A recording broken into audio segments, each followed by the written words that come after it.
To be mortal, it's the one thing we all have in common, right? It's the one certainty we all share. And yet, for a species that believes it can control just about everything, it's become our greatest tragedy. We spend our lives building things, creating art, chasing some kind of legacy, all in an effort to beat the one thing that's truly inevitable. So let's dive into this and explore how we, as a modern society, turn death from a simple fact of life into some kind of personal failure. This quote from the French philosopher Georges Bataille, it just nails the modern condition perfectly. Our endless obsession with diets, the gym, hygiene, anti-aging creams, it's not really about living a better life anymore, is it? It's become this frantic, almost joyless effort to just avoid death. And the paradox is, that kind of living leads us to a state that's already, well, kind of dead inside. So here's our roadmap for this explainer. We're going to start by really understanding how death became this modern tragedy. Then we'll see how we've systematically hidden it from our own view. We'll look at a really fascinating case study from Turkey, explore what the future holds for our mortal remains, and finally, we'll see if we can find a path to making some kind of peace with it all. All right, so let's dig into that first idea, a modern tragedy. See, in the past, death had a natural place in the rhythm of life. It was fated, it was expected. But today, it's a totally different story.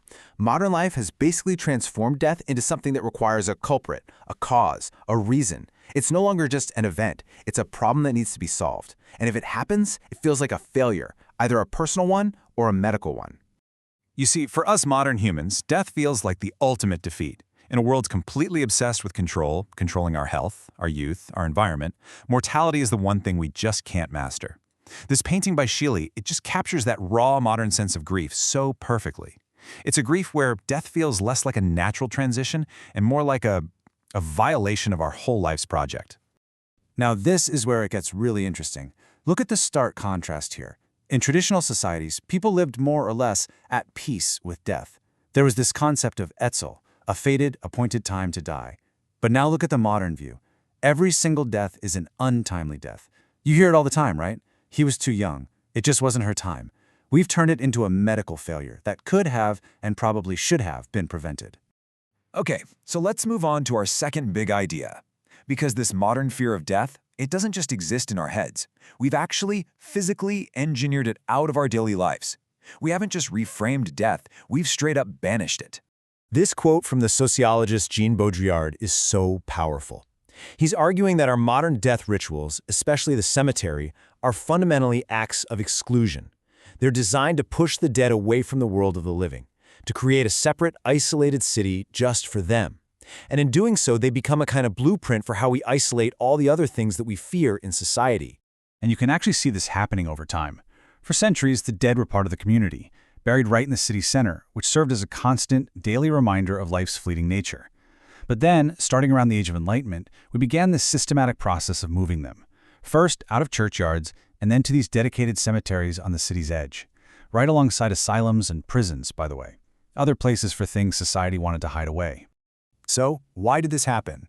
Well, according to the philosopher Michel Foucault, this wasn't just about making space. It was a massive ideological shift. Death itself came to be seen as a kind of public health risk, a disease that could metaphorically contaminate the living. It was messy, it was irrational, and it was totally incompatible with this new, modern ideal of a clean, orderly, and productive city. Now let's bring this all down to earth with a really fascinating case study. How did these big Western ideas of modernization play out in a place with its own deep-rooted traditions? Let's take a look at Turkey's unique and often conflicted journey with death. So, back in the 1930s, the new Turkish Republic launched the Azri Mezarlık, or Modern Cemetery Project. And this was way more than just urban planning, it was a nation-building exercise. The vision was to create these clean, orderly, secular spaces to replace the old, elaborate Ottoman cemeteries. And this is crucial. The idea was to have people of all faiths, Muslims, Christians, Jews, buried side by side. But here's the thing. That grand, secular vision didn't quite pan out. It turns out that deeply held traditions were a lot more powerful than state-led modernization. The religious communities just weren't willing to be buried together, and the end result, as the source material puts it, was something that was neither traditional nor truly modern, just these kind of amorphous and soulless spaces, reflecting this identity crisis of a nation caught between two worlds. And if you want the perfect illustration of this culture clash, you have got to hear this story. In 1931, by order of Ataturk himself, the Society for Cremating the Dead was founded. The goal was to bring the modern practice of cremation to Turkey. They even built a crematorium. There was just one tiny problem. In the several years it existed, they failed to find a single volunteer. Not one person wanted to be cremated. The society was just quietly shut down. It's a perfect symbol of the limits of top-down modernization. So where does that all leave us today? Well, in our next section, let's look at how this tension is playing out right now and into the future. As traditional rituals fade for some, and as secular, environmental, and personal values start to rise, a whole new marketplace of postmortem options is popping up. For example, take the Capsula Mundi project. This is a design concept from Italy that places the deceased in an organic, egg-shaped pod with a tree seed. The body's decomposition nourishes the tree.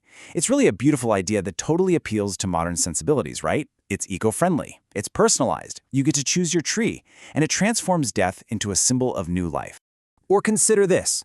On one side, you have a Lifegem, a certified diamond created from the carbon in cremated ashes. Your loved one literally becomes a piece of jewelry.